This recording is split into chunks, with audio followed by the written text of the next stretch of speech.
Heyo and welcome. If you are a homeowner and you're wondering what the next step is on your home landscape, then you've come to the right place. My name is Hudson and I'm a landscape designer. I've been doing this for almost a decade and I've been doing landscape work for even longer than that.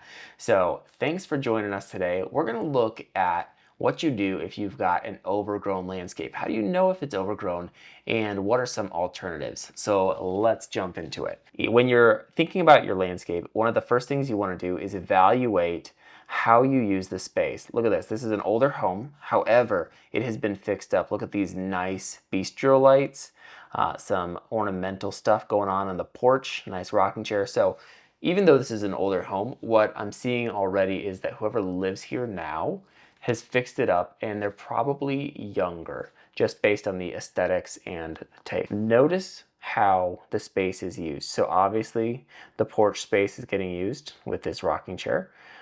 Front door, front walk, yeah. But the first thing I'm seeing is that this area is getting infringed on. Look at that, that bush there coming into the walk. So that's no good.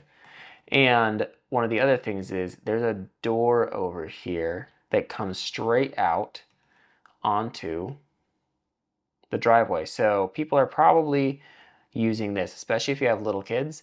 They're running through one door, into another, all around. And so you want to be able to protect that space. Now, I already did a little sketch here of some ideas that we could do with this space. But before we get into that, what I want to look at are these bushes. Now, these bushes are very old. That's why they're very big. And you can see that the person who has this house has trimmed the bushes. Oh, there's a little mistake right there in the trimming.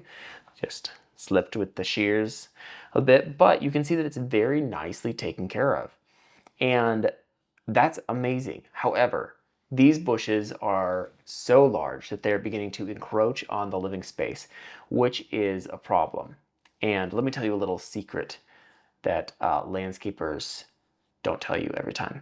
And that is that landscape properties or properties that landscapers do are built for a 15-year horizon. That means that if you put the landscaping in on day one, it is 15 years until the design anticipates that you will take it out.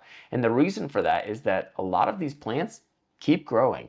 And so if you put in a really small plant, like a little eensy teensy bush, it's gonna grow to be a big chunker of a bush.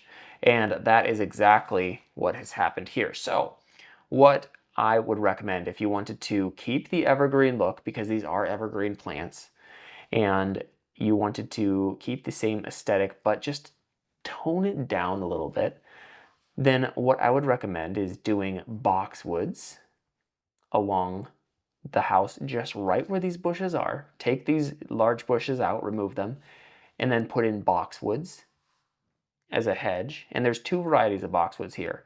So we've got the green velvets, those are the little circles. And these little circles will become big circles one day. And those big circles will become even bigger. So with a boxwood, what you want to do is plant that about 3 feet apart from one another. And at the ends here, just to keep a little interest, we want to put sentries.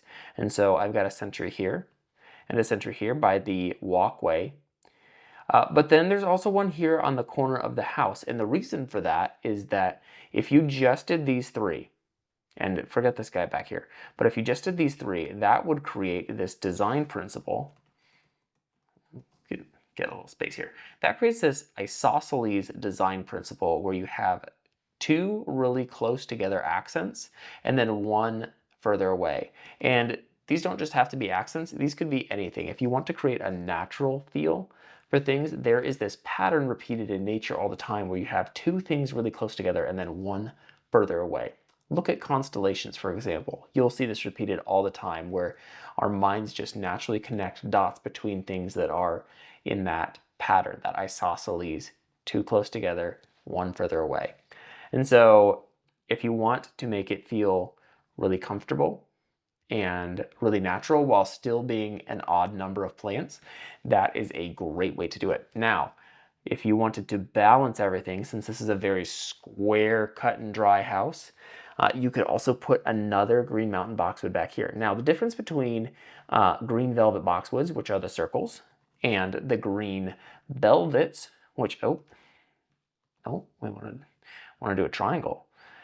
The difference between these two is obviously the shape, but the green mountains have this thing at the top called an apical bud. And what this apical bud does is it releases pheromones or hormones. I'm honestly not sure what it's called, but it releases a chemical that tells all the other plants or all the other leaves under this apical bud to grow at a slower rate.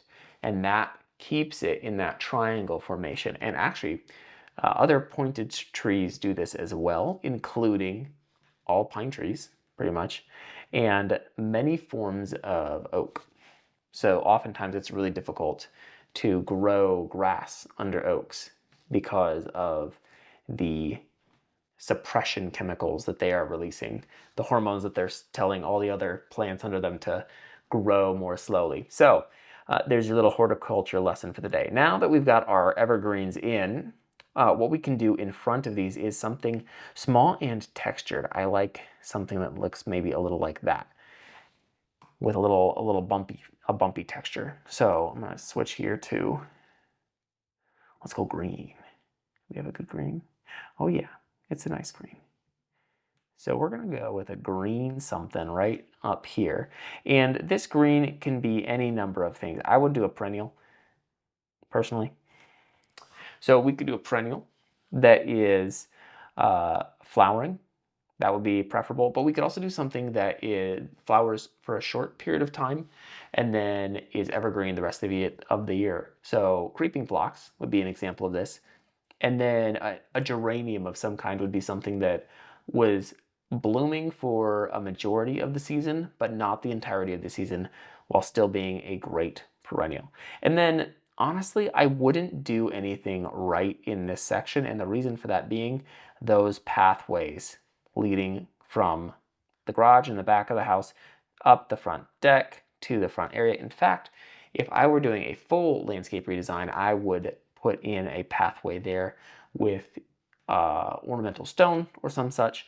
And then if you have a pathway there that's a cut through, because people will cut through it, no matter if it's mulch or grass or pavement, then what that frees you up to do, let's undo that, go white, and draw our stone. So let's pretend we have a stone pathway right here. Then what that frees you up to do is put landscaping in the rest of this. So if you want to go more formal, what you could do is repeat the theme that you had up at the house and do some apical mountain boxwoods, followed by some green velvet boxwoods as a hedge along the front walk. And that's just going to give you some leading lines. Now, I've done a really similar landscape like this before with a very similar house.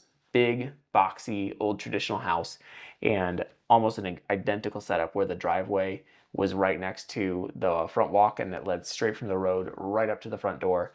And we did this exact same thing where you put in a row of boxwoods straight to the door, and then you do boxwoods along the front of the house for a classic evergreen look. So I hope this has helped you at least get a start on your landscape design. And if you want help with your landscape design, drop me a line in the comments. I'll see what I can do. We'll see if we can have you send me a picture and I can maybe do your landscape design for you. So thanks for joining, and I will see you in the next video.